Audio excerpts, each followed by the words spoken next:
right, y'all, welcome back. Today, we're going to be breaking down Tennessee's D-line heading into fall camp. Please make sure to like and subscribe to the channel. We're going to start with Tennessee's tackle room. Blue chip ratio is at 55%. Average size is at 6'4", 293. The average size for NFL tackles is about 6'4", 310. They play a different style of defense than what Tennessee plays, so we're going to be perfectly fine. This room is actually smaller than it was last year, but it'll still be one of the biggest tackle rooms in the whole country, so not overly concerned about it, but will we take a step back versus the run? That is going to be my biggest question with this room. Average class is at a redshirt sophomore, which is about what the average is for this team. So looking at this room, the top three guys, I feel like they could be, top 2-round draft picks in this upcoming draft. Okay, all three of them. I think that they're all gone after this year, but they're very, very good. Not the biggest guys. We don't have a big E. We don't have a big O. Guys that are 330, 360 that you have to double team, and it's hard to move them just because they're so big, but also twitchy. We don't have those guys, but I think that these players being a little bit, lighter, I think that they'll be able to penetrate gaps better, which is what this defense likes to do. So maybe they could stop the run from that standpoint, but I am a little bit more concerned about everyone else. Nathan Robinson, I think that he's a very talented player. He's looked good when he was healthy, but he's not healthy consistently. So I have no idea there. Wallace in spring, they said that, some of the insiders said that he could miss a portion of the season, if not all of the season. I don't know where he's at this point, but he would be a pretty good option. Those are all the vets in this room. And then you have freshmen. So Campbell, love him. I think he's a very, very talented player. He should probably be closer to about 290, hopefully by the time this season starts. I'm not too worried about him. Ethan Utley, love his game. I thought that he looked great in spring. He was listed at 270 in spring. Now, we know heading up to spring, he got sick and he lost a whole bunch of weight. I have to anticipate, y'all, he's got to be close to 290 at this point. Now, he's listed at 270. So was that an error? Hopefully so. And hopefully he is at 290. If he is, then I feel so much better about this, room from top to bottom. And then we also have Charles House. Some of the insiders are saying that they don't see him playing too much this year, but I think that he's going to have to because Josh Shell, who's a transfer portal player, he's only 265. At least that's what he's listed as. If he really is only 265, he cannot play tackle on this level. I mean, I guess he could, but that'd be really, really tough. I've never seen a tackle, like in the system at only 265. So him being the smallest guy here, that is concerning. But I think that last year, Tennessee had, we were about 3 deep. So, we had 2 guys in waves of 3 that we could rotate in with no real drop off, if any drop off at all. In some situations, whenever Omar Nomalot came in with the 2s, he was actually better than, some of the guys starting for us. So will we still have that? I don't think that we'll go 3 waves deep, but maybe 2 waves deep. By that Georgia game, can we find that third wave with these young players, with the transfer portal player? Can we do that? If we can, then this room is going to be perfectly fine moving forward. But that's the challenge, okay? It's really just about stopping the run. And actually, let's go ahead and take a look at some of these run-stopping numbers. So this is us versus the rest of the SEC with tackles either for no gain or for a loss. We're ranked 5th here with 20 tackles. So that looks great to me. Could it be better? For sure. Things can always be better.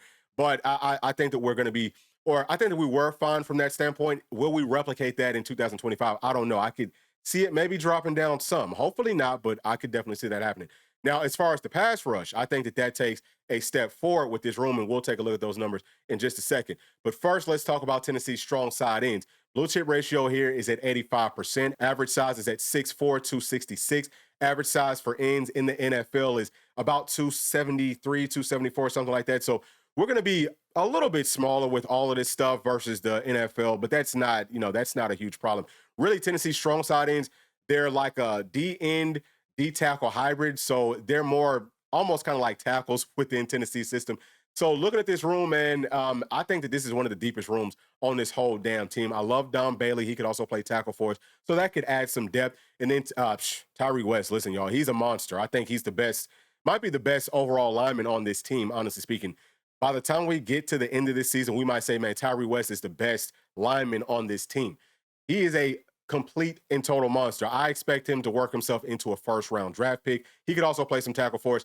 Now, Tyree Weathersby, last season, I think he was like a step too slow coming off of that hip surgery. He should be better with that in 2025. So love this film coming out of high school.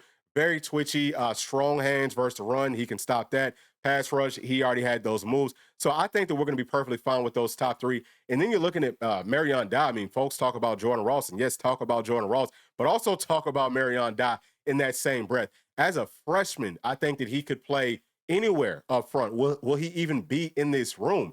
He could play tackle if he's gained some weight, got up to about 285. He could definitely play tackle at a very high level, but he could also play Leo for us. He's got that much twitch. Like there's that much versatility to his game. So I'm looking forward to him. Didn't get to see him in spring, but in fall camp, I'm watching him very, very closely. Carson Gentle, he's the only guy that's not a blue chip player, in this room. But man, I love what I've seen from him. I think that he's kind of like playing at about a 4-star level so far. Can he keep on doing it? I think that he most definitely can, and he can play. I would say, yeah, he will be playing for us this season. Now he's only at 256 is what they have him listed at. I think that you want to be 256 is okay, but really I think you want to be at least 260. Playing strong side in. So can he gain that little bit of weight? Probably so. And then we have Jaden Lofton and Kellen Lindstrom. I've got them in blue because I could see either one of them, really both of them playing Leo for us as well, based off of their size, based off of their skill set. Jaden Lofton, freshman, loved this film. Pass rush looked great. Run stopping looked great. Really high motor at 255. Like we said, can he get up to that 260? If he can, expect him to get some playing time if we need him to. This room, honestly, we could go about 6 or 7 deep. You know what I mean? Like, and it's not going to be that much of a drop off. So I would actually throw Lofton into that mix as well. But he could also maybe cut some weight and play a Leo for us. Now, Kellen Lindstrom, he's listed at 240. No way that he could play strong side for us at that weight. He's definitely going to have to gain some. So let's take a look at this Leo room. And the blue chip ratio here is at 100%. And obviously, very, very talented. Average size is 6'4", 240. Like we said, DNs in the NFL, about 6'4", really close to about 6'5", 270 plus. So, there's no real, in certain situations, right, NFL teams would have what Tennessee calls our Leo, which is really, it's really an outside linebacker, but they're like edge rushing linebackers. So you see that in the NFL, but those guys are going to be bigger too. So I'm just saying for Tennessee's Leo room, it's just like a specialized group. The average size here, like for this room, or, I guess like the target size is 6'5", 245. Now, looking at these players, Joshua Josephs last season here, very, very, highly touted coming out of high school. I think he's going to have a monster season. I think that he could work himself into a first-round draft pick, top 2 rounds for sure. Caleb Herring, I think he's leaving after this year too, 6'5", 245. I see him maybe working himself into those top 3 rounds, maybe even top 2, maybe even first round. Who knows? Jordan Ross, 6'5", 245 prototype. Now, out of all these Leos, he can play out in space the absolute best. We're not going to talk too much about coverage, but these guys will be, dropping into coverage, sometimes man, sometimes zone. But I think that we take a big step forward this season, especially with guys like Jordan Ross from that standpoint. But yeah, man, look, he could be, I like to call him James Pierce 2.0. He could be better than James Pierce. Does he take that, from first to second year jump like James Pierce did? I could most definitely see it. So I think that with these 3, you'll probably rotate that third guy in more than what we've done previously, just because Jordan Ross is just that talented. But outside of those 3, very talented players, they just haven't played that much either for us or in college period. So some question marks there. Tennessee typically really only rotates 3 Leos. Can we rotate 4 or 5? I mean, we will do it some, but will we feel more confident, more comfortable? Because we all know that in football, knock on wood, this is a game of injuries. So you have to have that depth, but we have to find that throughout fall camp. All right. So with all that being said, let's take a look at the same like run stopping numbers with our strong side ends. This is, with our strong side ends and with our Leos. So right here, Tennessee is in first place. This is from last season, right? So excellent job here. There were several people that said, man, Tennessee's edge rushers don't do the best job versus the run, especially talking about James Pierce. Now, we all know that that's not true, and he proved it last season. But this room from top to bottom did a great job with it. I think that we'll be just as good this year, maybe even better, just because all the guys that we have coming back, that was really like some of their strong points was stopping that run. So I feel great about this.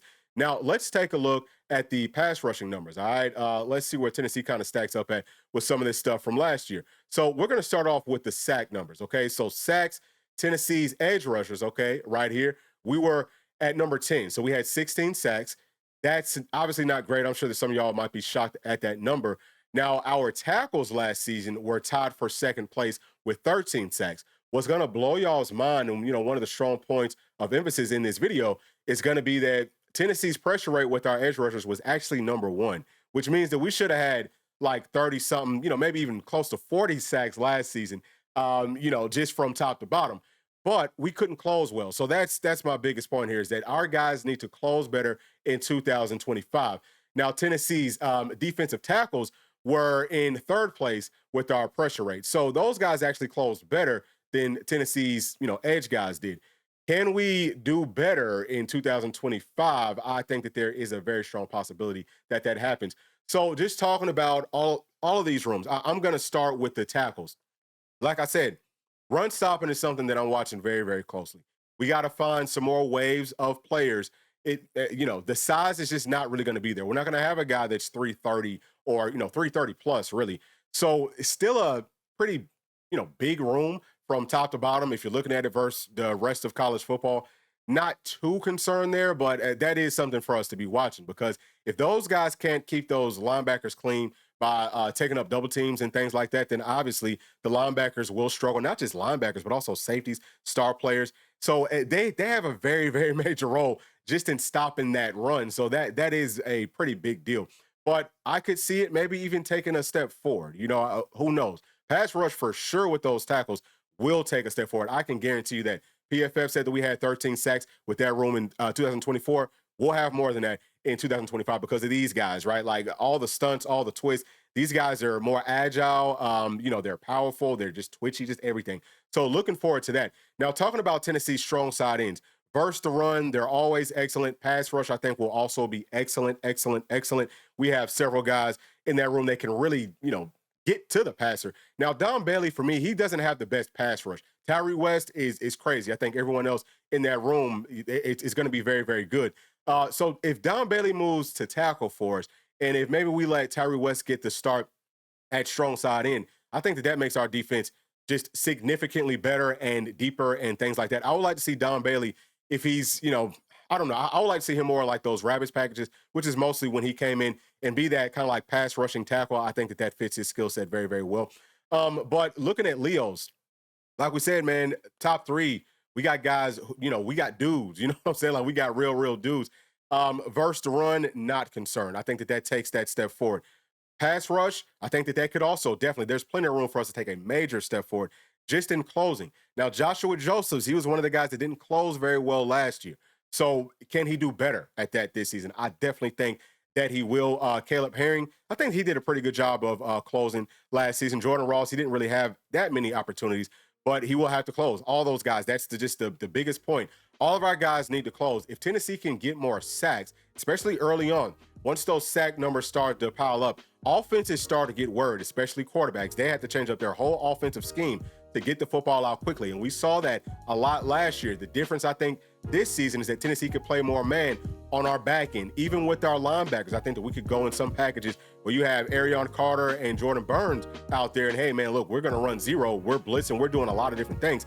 If this defensive line takes that step forward, I could definitely see this defense, taking a step forward also. But yeah, I mean, that's pretty much where I'm at with it. I think that for this defense to be just as good as it was last season, really, that this D-line needs to take that step forward. I think that, there's no world that I'm looking at where this defense is going to be on par with 2024 unless this, D-line just does better than they did last season. And that's just all about closing. So I feel confident with Tennessee's defense. I think that our linebackers will take some steps forward. I think that our D-line takes some steps forward. And the biggest concern is it's going to be safety. What do we look like there? If Boo Carter ends up leaving, I think that kind of messes the safety room up too. But if guys grow up quickly, y'all, we're going to have a very stout, very disruptive, defense that just creates a whole bunch of turnover. So I'm looking forward to it in 2025. But those are my thoughts. Please share yours down in that comment section. And as always, please do make sure to like and subscribe to the channel. We'll be talking to y'all later on. Thanks. Peace. Thanks for watching. And please make sure to like and subscribe to the channel because that keeps us growing inside of the YouTube algorithm. And if you did like this video, here's another one that you might also enjoy. Thank you. We'll see you on the next one. Peace.